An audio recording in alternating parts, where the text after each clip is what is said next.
What's up, my people? All right. Hey, guys. I just got done making dinner for the boys. I'm cleaning up. And then we are going to start our study. Okay. I just want you guys to know that this is my experience, and I'm just sharing with you guys steps 1 through 3, what it was like for me working them, what I learned from my sponsor while doing them, and all that kind of stuff. So I want to encourage you guys to start going to meetings, get yourself a sponsor, get involved in a 12-step fellowship. It will change your life. It's a great way to find support, and online meetings and online support is great, but having a connection with people in real life, it's really important. For me, I think it has been hard for me because I have gotten myself in a little bit of a rut lately because going online and getting support from you guys is just so much easier than getting up and going to a meeting. And so I called my friend today, or my friend CG called me. We were talking, and I was thinking, because I've been kind of going through a little bit of a depression, I guess. And I think it's because, I haven't gotten out and gone to an in-person meeting. So tomorrow night they have a meeting at the treatment center that I graduated from. And it's at 6 o'clock, and my husband doesn't have to be at work till 8. So I'm thinking what we'll do is I'll shoot over to that meeting and he can sit with Nate, and then I'll come right back home and he can go to work, So that way I can get some face-to-face connection. Because, y'all, it really is important. Because here on the internet, we can say everything's okay, and we can act like we've got it together, and, we could put on a show here on the internet. In reality, we might be struggling. And so I want to make sure that I don't fall back and I stay accountable. So that's the plan. Tomorrow I'm going to go to a real life meeting. So that way I can see other people that I know that are in recovery and we can connect. But, okay. First things first. I got my 12 and I got my big book. If you guys don't have one of these, that's okay. This is the big book. I think you can go to Google and go to AA Central Office and you can order one of these. Hey, Robert. They're not expensive. I think it's like $10. And then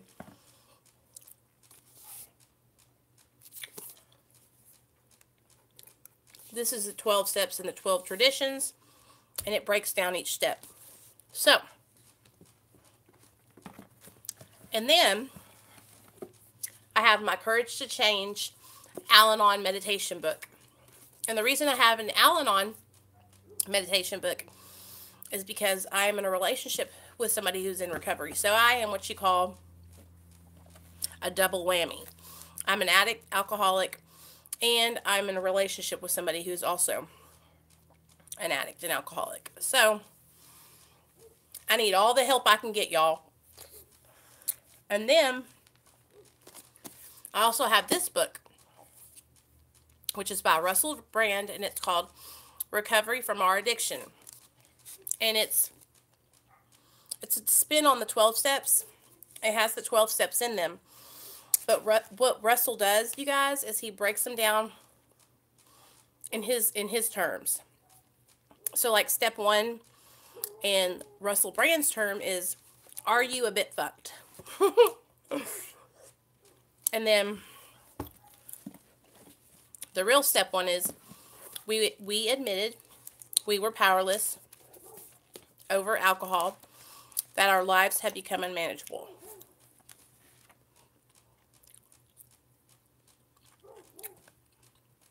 Let me chew this.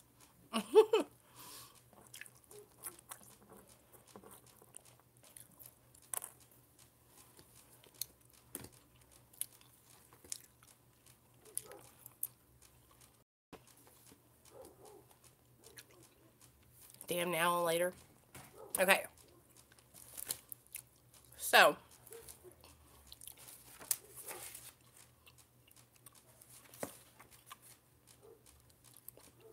Okay. Step 1. We admitted we were over alcohol, that our lives had become unmanageable. Okay? So, whenever I worked through step 1 with my sponsor, the way she explained it to me is that step 1 is your time that you're surrendering.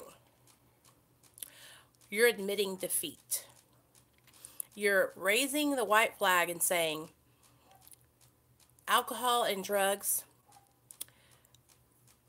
when I take them into my body, I can't act right.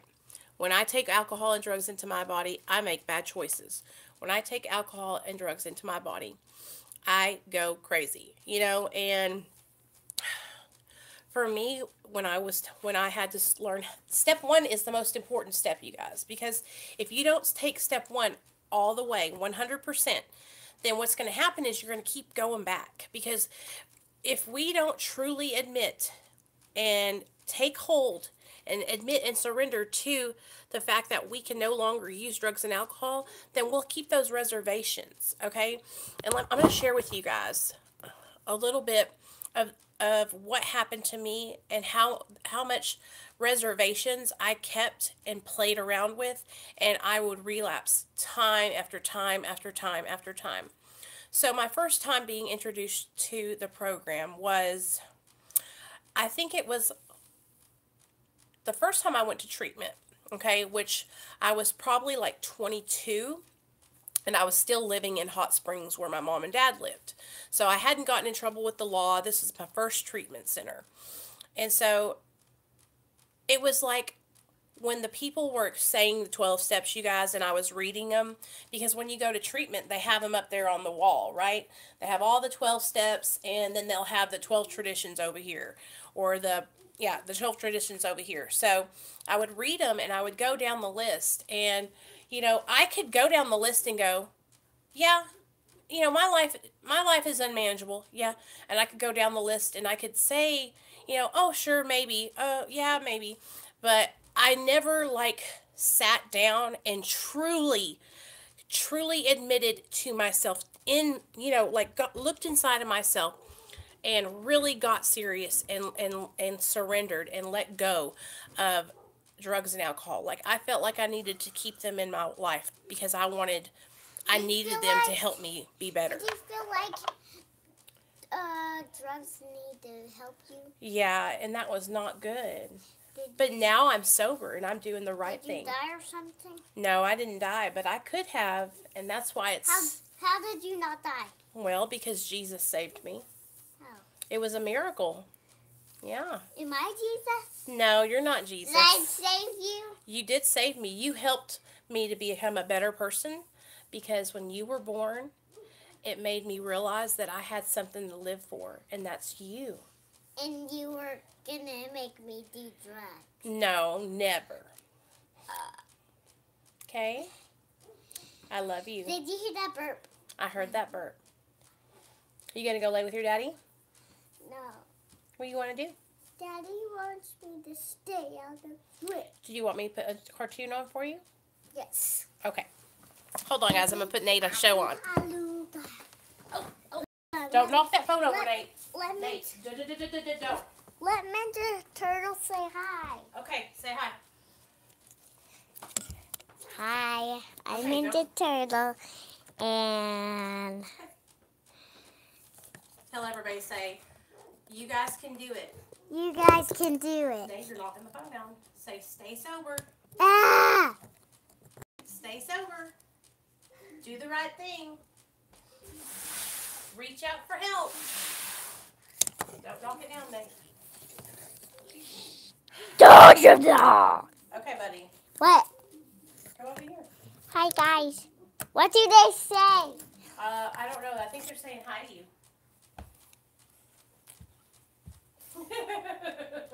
What's this, guys? Last time I saw somebody do this. Wow, you're you're so silly. Hey, did you eat Pringles in my Oh bag? gosh, I'm super. Daddy, let me eat them. Not cool, not cool. Daddy, let me. There's crumbs all in my bed. Okay, Nate. Come on. What show do you want to watch, buddy? Nate, which show do you want to watch? Ooh, here's a new one. Bat Pat. That'll be cool. Okay, baby, there you go. There you go, bub. Thank you very much. Okie dokie. Sorry about that, my friends. Hola, hola, ¿cómo está? Okay. Nate. Okay. So, and I think that's what happens for a lot of... Hey, Share Bear. I think that's what happens for a lot of people, you guys, when they're first getting introduced to, like, the 12 steps and stuff, is they read the steps and they go, what does that mean? You know, like, it's almost like a foreign language. And I think that, you know, when I started to realize, like, what the steps meant and what they were and how they could help me, I didn't start becoming willing to even, like, take a look at them and, like, listen to what anybody was trying to suggest to me until my addiction had already gotten so bad that, like, my whole life was out of control. Hey, Melinda. It had gotten to a point where, like, I was desperate. I was desperate for help. You know, I had gotten to a point in my addiction and where I had no place to live. I had no money. I had no job. I didn't have any friends. I mean, you know, all I had was drugs. And my life was becoming just this repetitive get high, feel horrible, regret, get high, you know, regret it, feel horrible, do it again. And while that was going on, I was doing all these things that were totally against everything I believed in. You know, I was raised up that stealing was wrong. I was raised up that, you know, adultery was wrong. Cheating on your husband or your girlfriend was wrong. I was raised up, you know, with all these, you know, morals and these values, and my addiction took me to a place where I was foregoing all those things. You know, those morals and values went to the side because my addiction was so strong. It took over everything, you know, and I wanted to be better. I wanted to be sober, but I didn't know how to do it. When I got out of treatment this last time, I knew that when I got out of treatment, this was my 5th treatment center, I knew when I got out that I needed to get out and get a sponsor, and I knew I needed to get connected and work the 12 steps. I think everybody should try the 12 steps. Aloha, family. Oh, Sandra, yeah, I'll message you from now on. I'm sorry, girl, I didn't mean to. I totally forgot. Hey, Danny, you're welcome. So when I knew that I needed to get help, and I knew that I needed to get support, right? And I knew that I needed to start working the steps because I had seen all these other people. There you go. I had seen all these other people work the steps and almost look like they were free. They were happy. They were happy, joyous, and free is what they say, you know, and they would share their stories, and they would be sharing about how bad it was, and then I would look at them, and it wasn't even the same person. It was like this totally new human being, you know, and then I knew people personally who went from, thanks, Sandra, who went from, you know, shooting dope every single day, lying, stealing, prostitution, hurting and harming others, to sober and happy and thriving. And I was seeing these people accomplish these things through the program of AA and NA. And so when I started seeing each of my friends that would get sober and do the steps almost feel like they had this, like, they were like on this another level. Like they were happy and they were content. And I wanted to feel like that. Like I wanted to be happy too. I wanted to have a connection with God too, because, you know, I was raised up believing in God and very connected to Him, and I would pray and I was saved, and it was a big part of my life when I was growing up. And I had lost that connection with God through my addiction because, you know, I thought that He had abandoned me. You know, I thought that I wasn't good enough and that I needed to, screw Him. He doesn't love me. And that was the farthest thing from the truth. He had always been there. So when I got introduced to the 12 steps, they explained it to me like this. They told me that I didn't have to believe in their God. I just needed to believe in a power greater than myself and a power and a God of my own understanding. So if any of you guys are going, well, I can't do the 12 steps because I don't believe in God, because then that you don't have to. It's a God of your understanding. It's your belief. It's your higher power. And that's how I learned, because at first I was so angry with God because I felt like I said, I felt like He had abandoned me. And I didn't know how to talk to Him. I didn't know how to pray. I didn't know how to have a personal one-on-one relationship with Him. So I started out with my sponsor, and I put my faith in her. I put my faith in her that she believed in me, that I could stay sober and that I could do this, and the more that we worked together and the more I got to know her, the closer and the more comfortable I became with sharing parts of my life with her, and sharing with her that, I was embarrassed. I didn't know how to pray.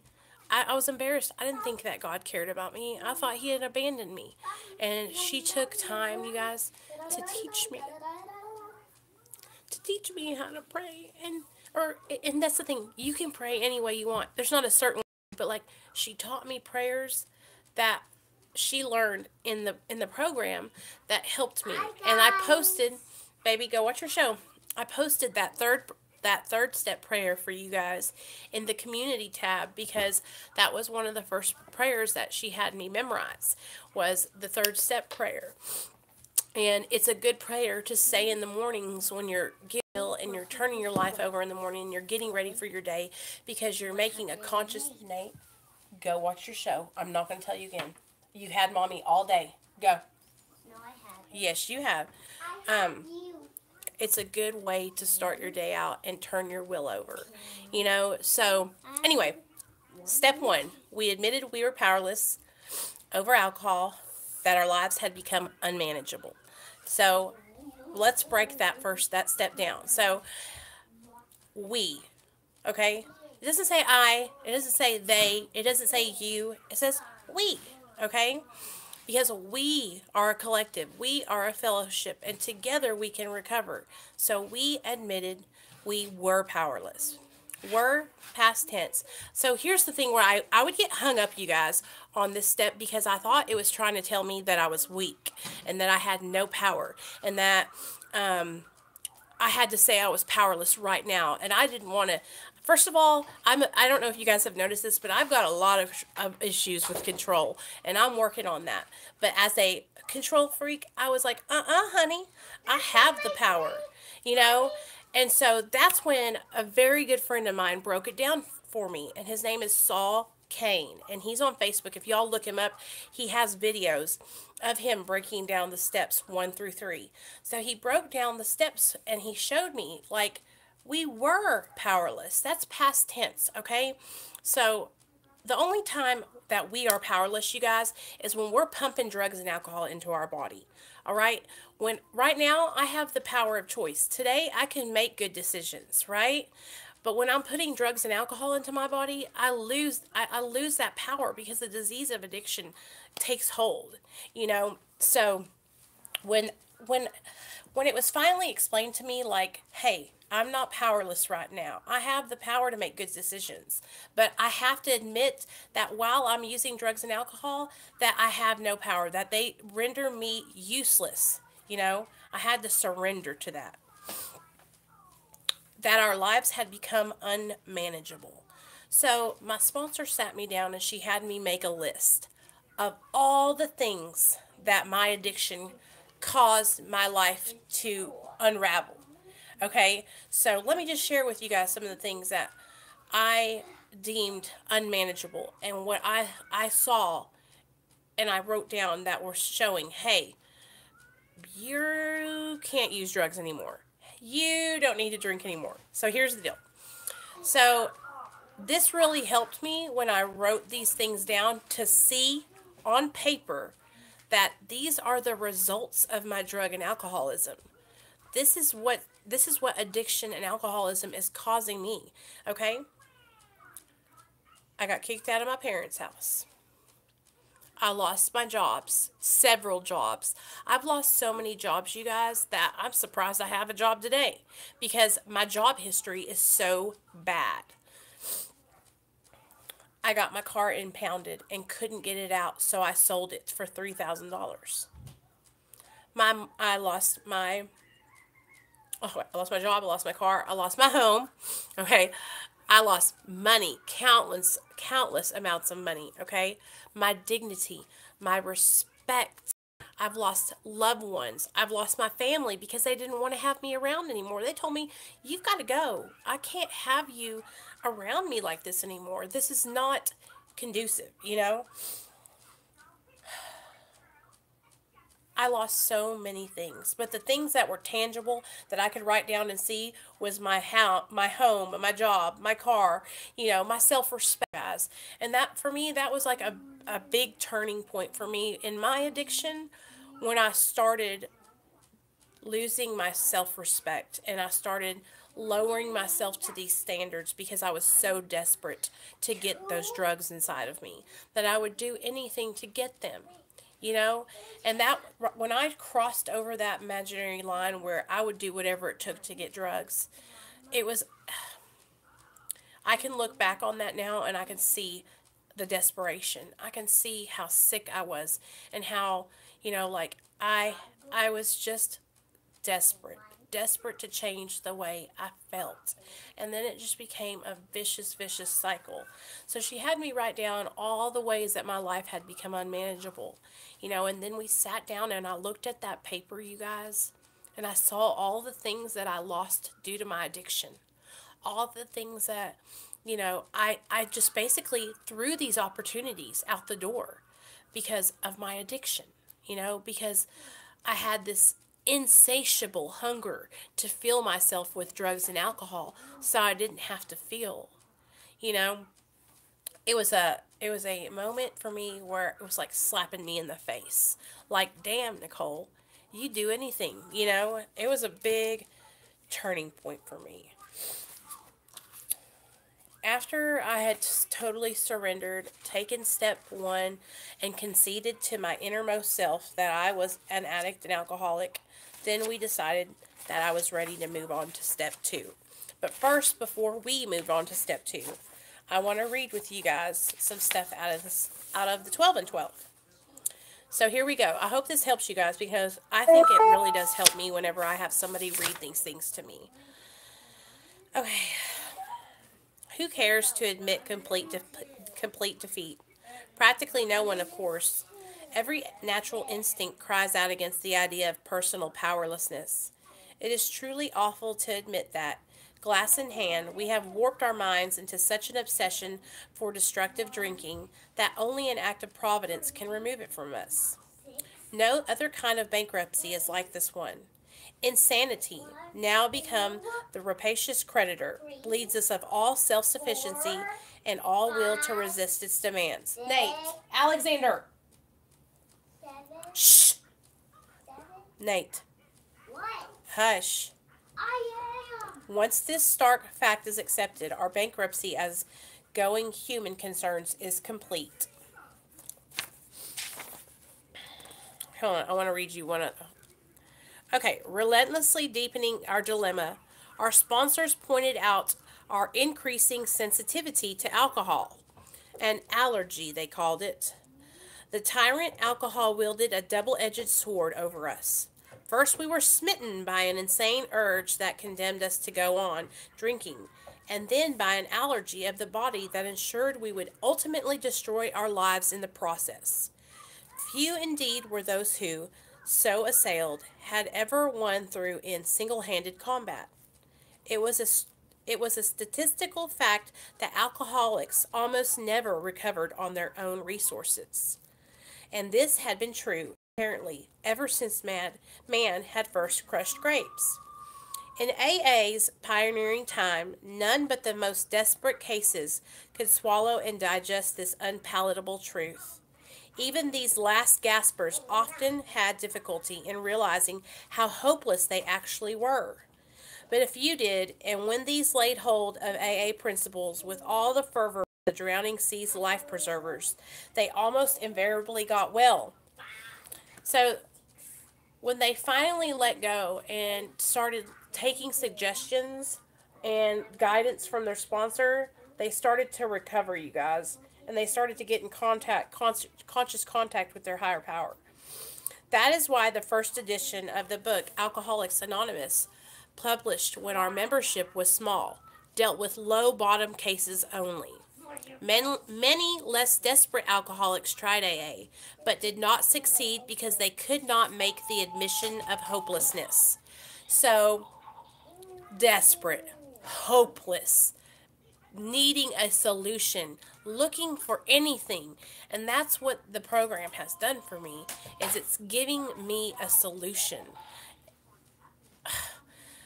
I didn't know how to live my life before, and today I can live my life pretty good. Like, I can make good decisions today, and even when I make a bad decision or I make a mistake, I've learned through the program to go back and make it right, because that's going to help me, instead of holding those resentments and tossing them back and forth and letting anger and hatred fill my heart. Instead, I try to live by a moral code today, you guys. And I didn't do that for the longest time. I would do these horrible things, and karma was coming back around to me.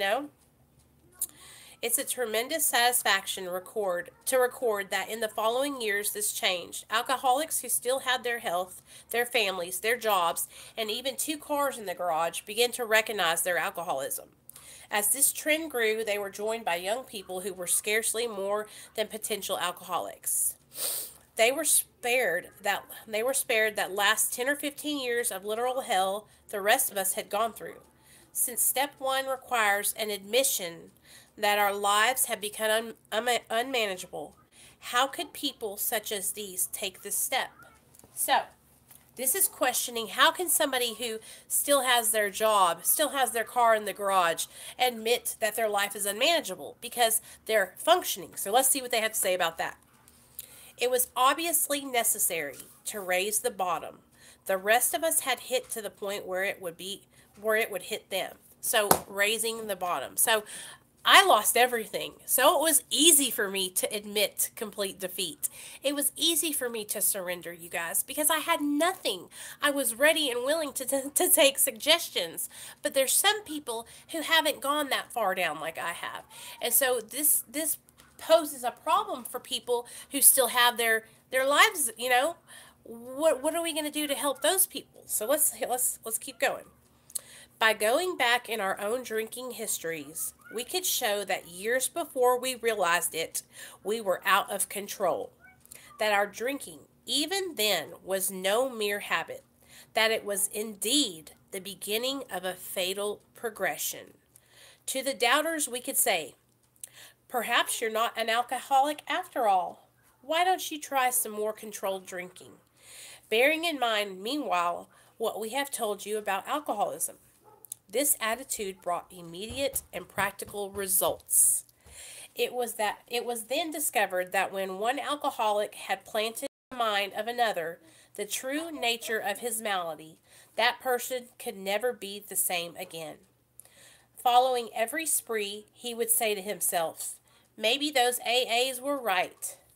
After a few such experiences, often years before the onset of extreme difficulties, he would return to us convinced. So we would say, this is what you have to do. You have to look at yourself. If you're one of those people who you still have your job, you still got your car, your man doesn't know you got a problem, you're kind of sneaking around, right?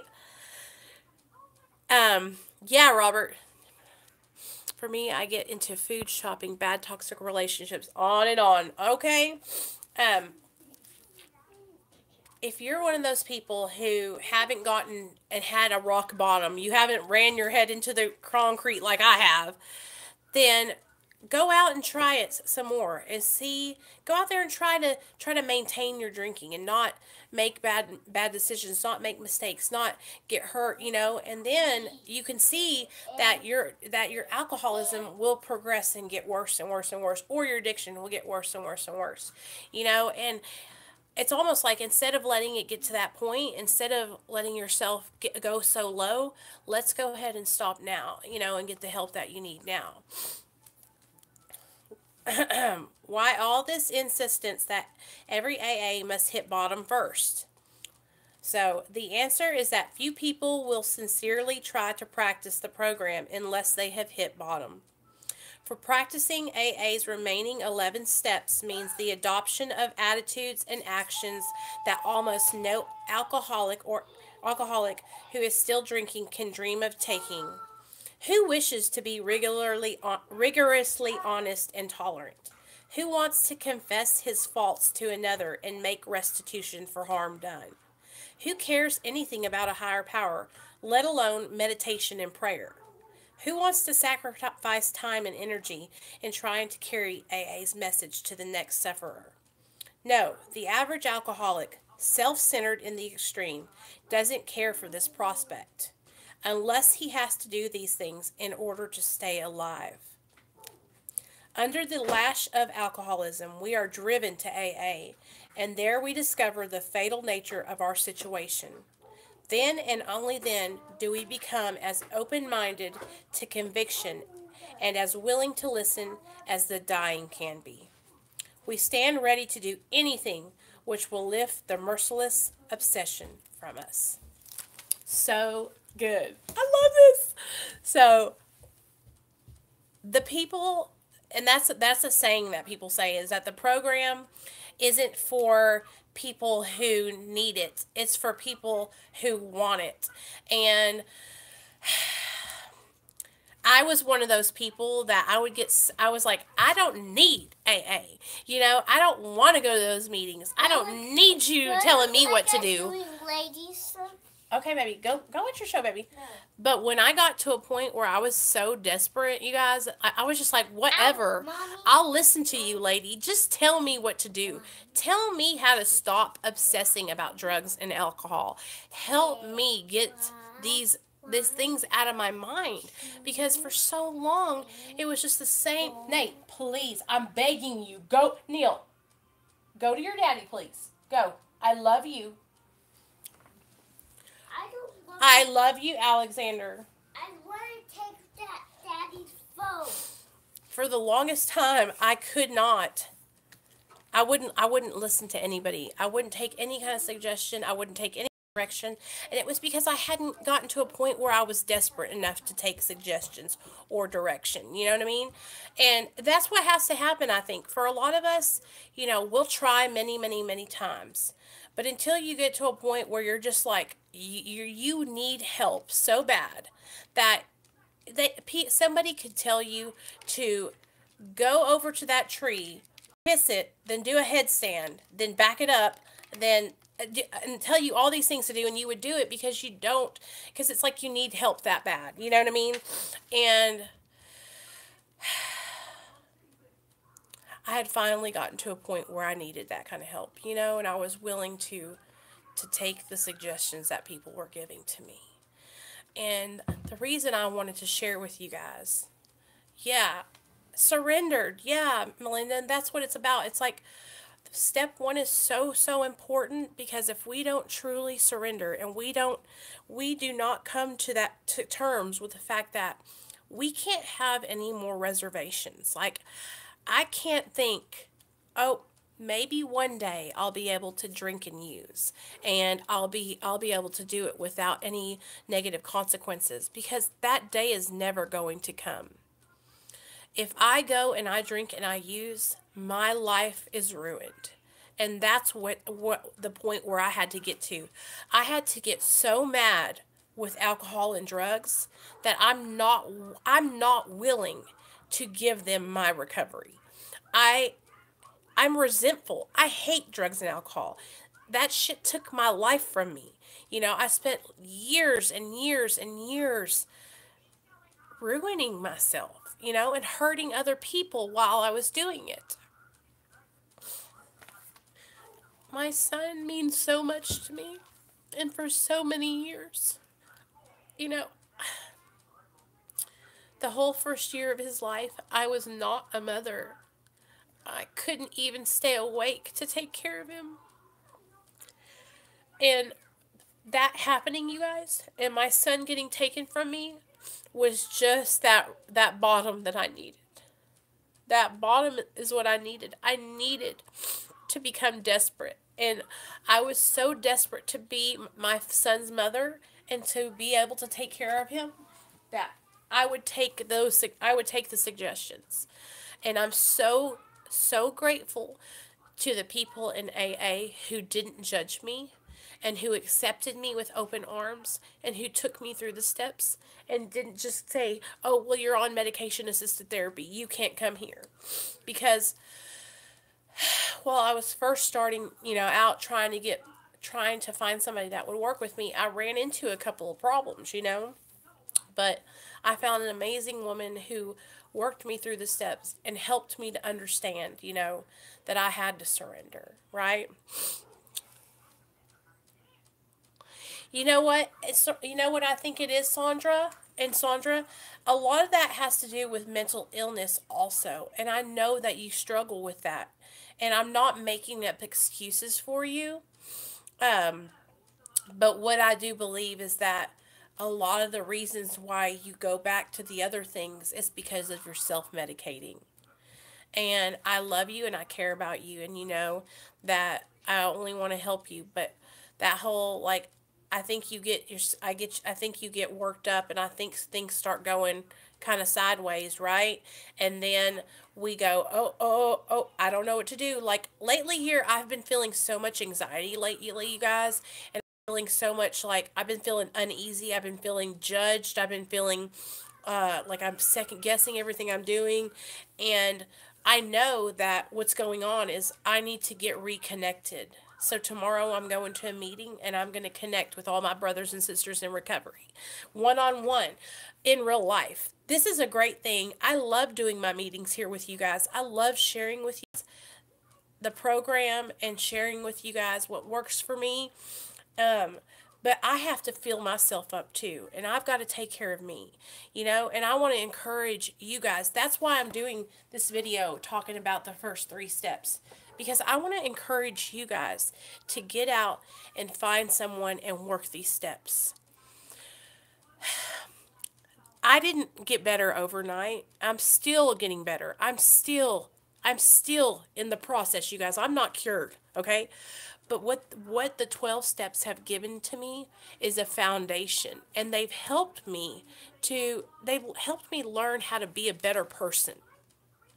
Real talk. Because I didn't care about if I hurt your feelings when I got sober. I didn't care if I followed through and came to that birthday party that I promised. Okay?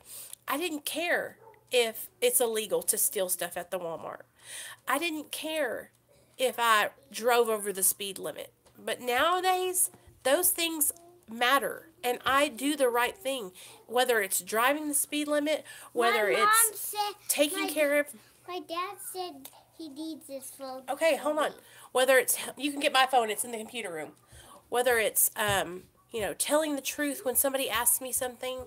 Like, these are the things... This is the things that the program has helped me with. Like, it's helped me to become a better person. And it's also helped me to get connected to God, to my God, and that's what you guys, I want you to get connected to your higher power, whoever that is.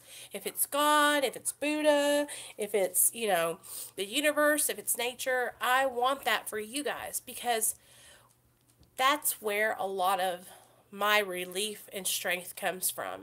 It comes from knowing that there's a power greater out there, power greater than me out there looking over me and taking care of me and guiding me. Because without that, you guys, I am a mess. I am a mess. And I'm working so hard on being a better person and trying to do the right thing and being a good mom and helping you guys.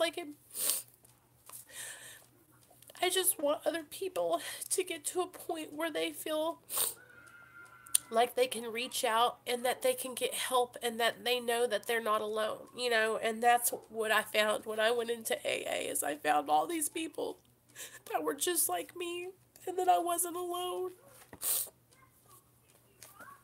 And I met so many good people that have had my back no matter what, who haven't just, if we got into an argument or they disagreed with me on something, they didn't just say, oh, you know what, you're out, I'm not hanging out with you anymore. Like, really true good friends. And I'm grateful for that.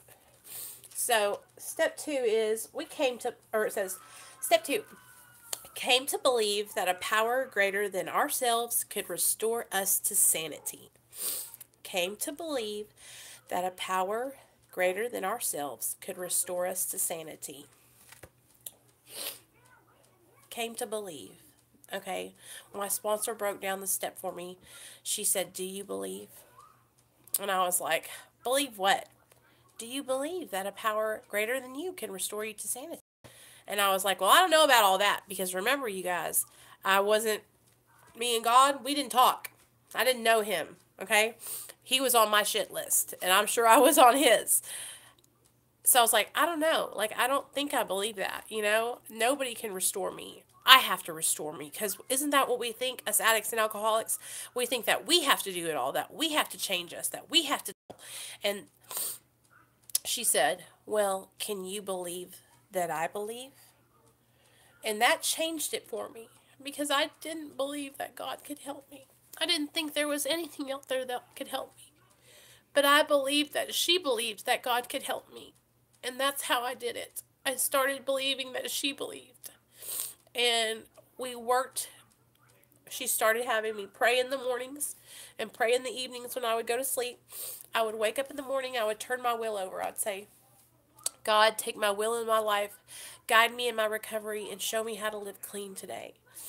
And then at night when I would go to bed, I would thank him for helping me. Thank you for keeping me sober tonight, God. How old are you watching Zelda? And How could you know this is Zelda?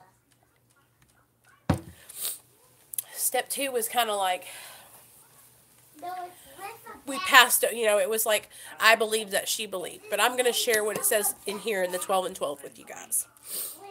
The moment they read step 2, most AA newcomers are confronted with a dilemma, sometimes a serious one.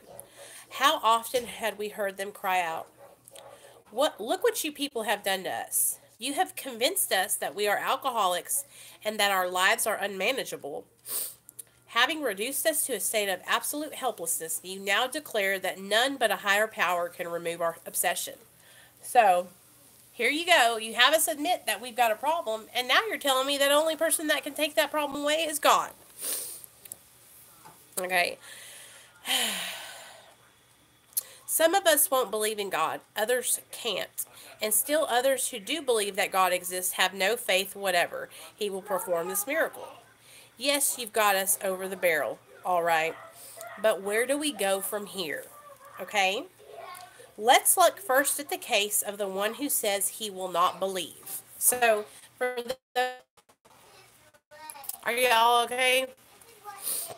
Okay, let's look first at the case as he won't believe, the belligerent one. He is in a state of mind which can be described as savage. His whole philosophy on life is which he so glorified is threatened. It's bad enough, he thinks, to admit alcohol has him down for keeps. But still smarting from the admission, he is faced with something really impossible. How he does cherish the thought that man, risen so majestically from a single cell, so he's all about logic. Must he renounce all this to save himself? At this juncture, his AA sponsor usually laughs. This, the newcomer thinks, is just about the last straw. This is the beginning of the end. And so it is. the beginning of the end of his old life and the beginning emergence into a new one. His sponsor probably says, take it easy. The hoop you have to is a lot wider than you think. At least I found it to be so. So did a friend of mine who was a one-time vice president of the American Atheist Society. But he got through with room to spare. Well, says the newcomer, I know you're telling me the truth. Nate, go. It's no doubt a fact, Nate, that AA is full of people who once believed as I do. But just how, in these circumstances, does a fellow take it easy? That's what I want to know. That, agrees the sponsor, is a very good question. Indeed. I think I can tell you exactly how to relax. You won't have to work at it very hard either. Listen, if you will, to these 3 statements. First, Alcoholics Anonymous does not demand that you believe anything. All of its 12 steps are but suggestions. Second, to get sober and to stay sober, you don't have to swallow all of step 2 right now. Looking back, I find that I took it piecemeal myself. Third, all you really need is a truly open mind. Just resign from the debating society and quit bothering yourself with such deep questions as whether it was the hen or the egg that came first. Again, I say, all you need is an open mind. The sponsor continues. Take, for example, my own case. I had a scientific schooling. Naturally, I respected, venerated, even worshipped science. As a matter of fact, I still do, all except the worship part. Time after time, my instructors held up to me the basic principle of all scientific progress. Search and research, again and again, always with open mind. When I first looked at AA, my reaction was just like yours. This AA business, I thought, is totally unscientific. This I can't swallow. I simply won't consider such nonsense. Shh. Then I woke up. I had to admit that AA showed results. Prodigious results. I saw that my attitude regarding these had been anything but scientific. It wasn't AA that had the closed mind. It was me. So basically, all that you got to do is have an open mind. You know, you believe in the power. You believe in the power that you believe in. Whatever that power is, just believe that that power can restore you to sanity. You know, it's not. What I think what they're trying to tell us is that we don't have to believe in their God. We don't have to believe in their God. I don't even know what their God is. It's a God of their understanding. Just like it's for you, it's a God of your understanding. So I can't say upon what occasion or upon what day I came to believe in a power greater than myself, but so you don't have to, like on step 2, all you have to do is believe. Come to believe. Coming to believe could take some time for you to come to believe. It's a process, you know. But while you're doing the other steps, we want you to come to believe. Anyway, step 3. Step 3. Can y'all? I'm coming to believe. And for me, it wasn't hard to believe that a power greater than me can restore me. We have had rain, hail, and snow. Power went out several times. Oh, Carrie, love you, girl. Well, you guys, we're almost at 1 hour. So what do you guys, since everybody's cutting out, do you guys want me to do step 3, or do you guys want to stop here and we will start back up tomorrow on step 3? Because step 3 is just taking action. Step 3 is making the decision. We came to believe, now we're making the decision. One is we admitted, surrender. Step 2 is believing. Step 3 is action. Taking the action, making that decision. I also want to read to you guys real fast the principles of the 12 steps because I think it'll help you in understanding each step. Step 1, surrender.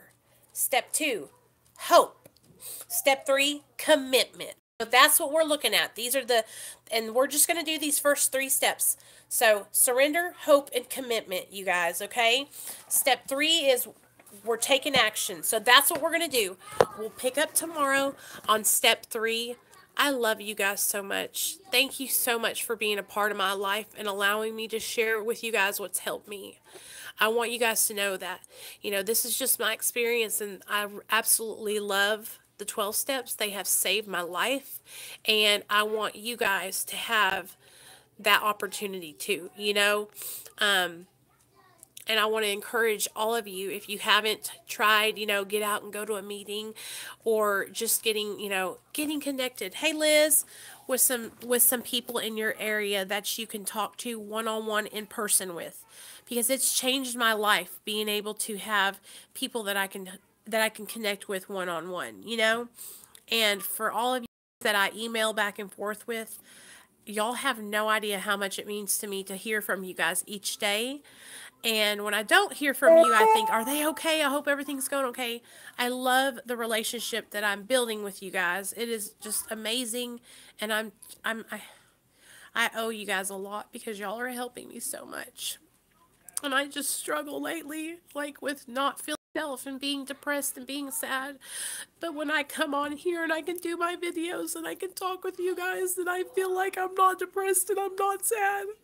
And it just helps me so much. So I just don't ever want to forget where I came from. So I feel like I need to keep telling you guys, thank you, thank you, thank you, thank you. Thank you for helping me. And thank you for being here for me, because whenever I think I have people that I can lean on, they go out of my life. And so I'm just trying to keep people that are with me, that want to do the same thing I do. And I don't want to lose the people that I care about. Okay. But I love you guys. I'll see y'all tomorrow. We are going to do step 3 tomorrow, okay? Night.